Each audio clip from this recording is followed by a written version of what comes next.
नमस्कार सर्व B Ed धारकांनो.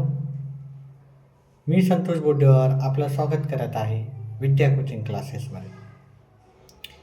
जसं की सर्वांना माहितीच आहे की उच्च न्यायालयाने कंत्राटी टीचरला परवानगी दिलेली आहे, पण अजूनपर्यंत तरी कोणत्याही जिल्ह्यातून आपल्याला जाहिरात आलेली दिसत नाही. याचा अर्थ असा नाही की जाहिराती येणार नाही, कंत्राटी भरती होणार नाही. तर असं नसून कदाचित काही कारणामुळं याला उशीर होत असेल, जसं की इलेक्शन एक कारण आहे. दुसरं टी हा मुद्दा पण खूप गाजत आहे. त्याच्यामध्ये पण आपलं हे सरकार व्यस्त आहे. कारण शिक्षक जो वर्ग आहे त्यांनी आंदोलन सुरू केलेलं आहे 5 तारखेपासूनच, म्हणजे कालपासूनच.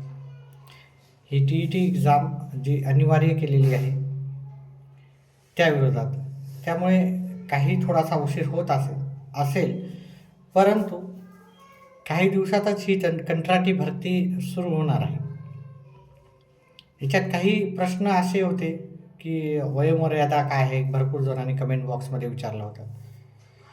तर मला वाटत नाही की याच्यासाठी वयोमर्यादा जास्त काही असेल. 50-55 वय जरी असेल तर तरी तुम्ही याच्यासाठी अप्लाय करू शकता. दुसरं अशी एक काही जणांचे प्रश्न होते की सर, जे आधी कंत्राटी भरती म्हणून लागले आहेत मग त्यांनाच प्राधान्य मिळणार आहे का, आम्हाला प्राधान्य भेटू शकतं का? तर जे आधीपासूनच कंत्राटी भरती शिक्षक आहेत त्यांचा जर शिकवणी वगैरे व्यवस्थित असेल आणि सर्व असेल तर त्यांचा रिन्यू होऊ शकतो त्यांचा कॉन्ट्रॅक्ट. कंत्राटी जे शिक्षक म्हणून भरती झालेले आहेत. परंतु ह्या 18,106 जागा अधिक समायोजन करण्याच्या ज्या काही जागा होत्या त्या याच्या व्यतिरिक्त आहेत, एवढी तुम्ही जाणीव असावी.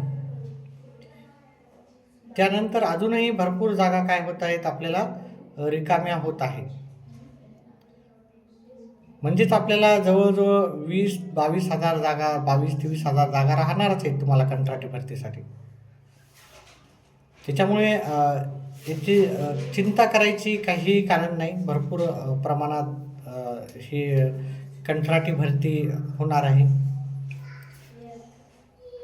त्यामुळे जेवढा पण शिक्षक वर्ग आहे, जेवढी पण कंत्राटी भरती आहे ती नक्कीच जास्तीत जास्त जागा तुम्हाला राहतील, जास्तीत जास्त प्रेफरन्स भेटेल. कारण पहा, एका टीचरला जवळजवळ तुम्ही जर पाहिलं, जे सिनियर टीचर आहेत त्यांना 1,00,000च्या आसपास किंवा त्याच्यापेक्षा अधिकही पगार आहे. आणि त्याच्या जागी जर कंत्राटी टीचर भरत असाल तर त्याला 15,000 रुपये सध्या तरी इनिशियल पेमेंट आहे. त्याच्यात वाढ होऊ शकते, जे 1 वर्ष आधीपासून करतायत त्यांच्यासाठी. पण 15,000च आहे. म्हणजे जवळजवळ एका टीचरच्या मागे ते 7 टीचर सेवेमध्ये घेऊ शकतात. त्याच्यामुळे 10 पट आणि 20 पट असलेल्या सर्व जागांवर इथे काय राहणार आहे, वॅकन्सी राहणार आहे.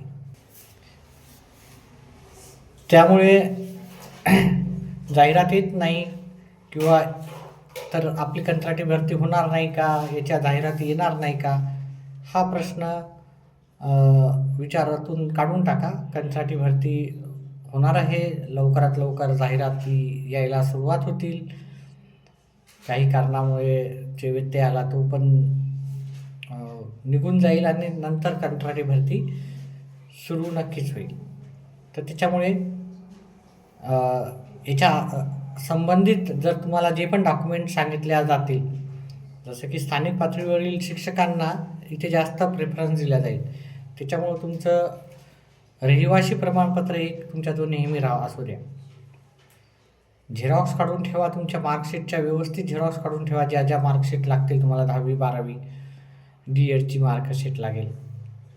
टी पास झाले असेल तर त्याची पण मार्कशीट जोडली तर चांगलीच गोष्ट आहे. पण याच्यासाठी TET किंवा CET काहीही अट नाही. TET नाही जरी झाली तरी तुम्ही हा फॉर्म भरू शकता. टी-टी होणाऱ्याला कदाचित असं पुढे जाऊन होऊ शकतं की जास्त प्रेफरन्स दिला जाईल. तर सध्याच्याला एवढंच. काही अपडेट्स आल्या तर नक्कीच तुमच्यापर्यंत पोहोचवेल. त्याच्यासाठी तुम्ही व्हिडिओला लाईक करा, चॅनेलला सबस्क्राईब करा, जेणेकरून आपले येणारे व्हिडिओ तुमच्यापर्यंत नक्कीच पोहोचले जाईल. व्हिडिओ पाहिल्याबद्दल धन्यवाद.